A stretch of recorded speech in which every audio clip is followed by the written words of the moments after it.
നമ്മുടെ മുമ്പിലിരിക്കുന്ന കുട്ടികളെ മുഴുവനും ഒരു ലോകത്തിലേക്ക്, ഏകലോകത്തിലേക്ക് കൊണ്ടുവരുന്ന വളരെ മോശമായ എഡ്യൂക്കേഷനെയാണ് വൺ വേൾഡ് എഡ്യൂക്കേഷൻ എന്ന് പറയാം. എല്ലാവരും ഒരേപോലെ മാത്സ് പഠിക്കണം, എല്ലാവരും ഒരേപോലെ ഫിസിക്സ് പഠിക്കണം, എല്ലാവരും ഒരേപോലെ സുവോളജി പഠിക്കണം, എല്ലാവരും ഒരേപോലെ തന്നെ ഇതൊക്കെ പഠിക്കണമെന്ന് വാശി പിടിച്ചുകൊണ്ട് മുഴുവൻ കഴിവുള്ള കുട്ടികളെയും അതിന്റെ ചിറകുകളെല്ലാം വെട്ടിയെറിഞ്ഞ് ഒരൊറ്റ ദിശയിലേക്ക് കൊണ്ടുവരുന്നതിന്റെ പേരാണ് വൺ വേൾഡ് എഡ്യൂക്കേഷൻ. എന്നാൽ ഓൺ വേൾഡ് എഡ്യൂക്കേഷൻ എന്ന് പറഞ്ഞാൽ അവന് അവന്റേതായ ലോകം തീർത്തു കൊടുക്കലാണ്. ആ ലോകത്തിൽ അവൻ ചക്രവർത്തിയാകുന്നതിന്റെ പേരാണ് ഓൺ വേൾഡ് എഡ്യൂക്കേഷൻ, OWN, അഥവാ ഈ പറയുന്ന ഓൺ വേൾഡ്, അവന്റേതായ ലോകം അവൻ തീർത്തു എന്നതാണ്. 7ാം ക്ലാസ്സിൽ നിന്ന് പുറത്താക്കപ്പെട്ട അപമാനിതനായി പോന്നിട്ടുള്ള ഒരു കുട്ടിയുടെ പേരാണ് ഇന്ന് ലോകത്തിൽ ഏറ്റവും കൂടുതൽ കുട്ടികൾ പഠിക്കുന്ന പേര്. അവന്റെ പേര് ആൽബർട്ട് ഐൻസ്റ്റീൻ എന്നാണ്.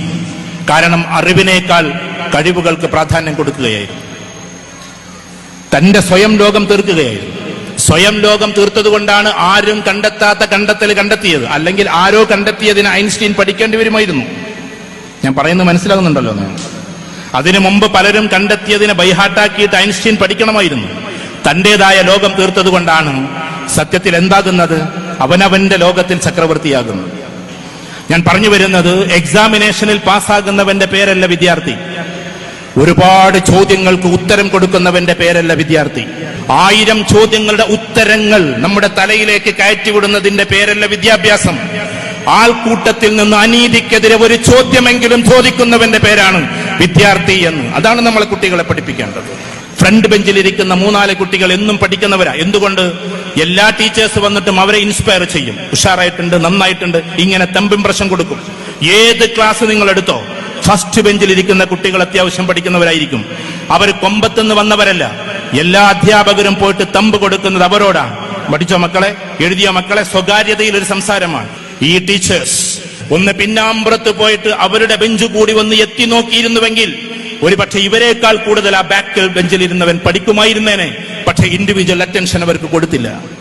ബെഞ്ചും ഡെസ്കും എന്ന് പറയുന്നത് എന്ന് നമ്മൾ എടുത്ത് ഒഴിവാക്കുന്നുണ്ടോ അന്നായിരിക്കും നമ്മൾ നല്ല വിദ്യാർത്ഥികളെ വാർത്തെടുക്കുക. കാരണം ബെഞ്ചും ഡെസ്കുമാകുമ്പോൾ ബാക്കും ഫ്രണ്ടും ഉണ്ടാകും. ഞാൻ പോയെടുത്ത് സഞ്ചരിച്ച സ്ഥലം Australia, UK, Finland, Netherland, Switzerland, Germany, Italy, France, എല്ലാ സ്ഥലങ്ങളിലും റൗണ്ട് ടേബിൾ ആണ്. കാരണം എല്ലാ കുട്ടികളെയും ഈക്വൽ ആയിട്ട് ഗണിക്കുന്നു, എല്ലാ കുട്ടികളെയും ഒന്നായിട്ട് കാണുന്നു. ഒരു കുട്ടിയെയും ബാക്കിലിരുത്തുകയില്ല, ഒരു കുട്ടിയെയും ഫ്രണ്ടിലിരുത്തുകയുമില്ല. ഫ്രണ്ടിലിരുത്തലും ഒരു മൂല്യമില്ലായ്മയാണ്. കാരണം ഫ്രണ്ടിൽ എല്ലാവരെയും നമുക്ക് ഇരുത്താൻ കഴിയില്ലല്ലോ. ഫ്രണ്ടിലിരുത്തലും ഒരു തെറ്റാണ്. കാരണം അതൊരു അനീതിയാണ്. കുറച്ച് കുട്ടികൾക്ക് മാത്രമേ ഫ്രണ്ടിലിരിക്കാൻ പറ്റൂ. ഒരു കുട്ടി അവന്റെ ലോകത്തിലെ ചക്രവർത്തിയാണ്. ആ ചക്രവർത്തിയെ നമ്മൾ കണ്ടെത്തണം. ആ ചക്രവർത്തി ആ പൊസിഷനിൽ ഇരുത്താൻ നമുക്ക് പറ്റണം. നിങ്ങളുടെ ക്ലാസ് റൂമിൽ 40 കുട്ടികളുണ്ടെങ്കിൽ 40 പേരും അവരവരുടെ ലോകത്തിലെ രാജാക്കന്മാരാണ്. അവരവരുടെ ലോകത്തിലെ. ഏത് ഉന്നതനായ കുട്ടിക്കും ഒരു നെഗറ്റീവ് സൈഡ് ഉണ്ടാവും.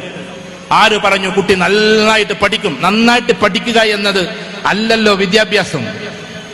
അതൊക്കെ തെറ്റായ നമ്മുടെ ധാരണയാണ്. നന്നായി പഠിക്കും, അതിന് മെമ്മറൈസിങ് ലൈൻ ഓഫ് എഡ്യൂക്കേഷൻ എന്നാ പറയാ.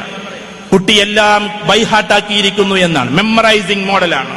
ആ മെമ്മറൈസിങ് മോഡൽ എഡ്യൂക്കേഷൻ എന്ന് പറഞ്ഞാൽ ഒരു കുട്ടിയുടെ സ്കിൽ ഡെവലപ്മെന്റിനെയാണ് എഡ്യൂക്കേഷൻ എന്ന് പറയുക. Skill development. അതിനേക്കാൾ അതിന്റെ അപ്പുറത്ത് പിന്നെയുമുണ്ട് സോഷ്യോ ഡെവലപ്മെന്റ്, അതിന്റെ അപ്പുറത്തേക്ക് സ്പിരിച്വൽ ഡെവലപ്മെന്റ്, അതിന്റെ അപ്പുറത്തേക്ക് ഫിസിക്കൽ ഡെവലപ്മെന്റ്. ഇങ്ങനെ വ്യത്യസ്തമായ ഡെവലപ്മെന്റിലൂടെ ഒരു കുട്ടിയെ നമ്മൾ കൊണ്ടുപോകുന്നത് എന്നാണോ അന്നാണ് നമ്മൾ നല്ലൊരു ടീച്ചറാവുക.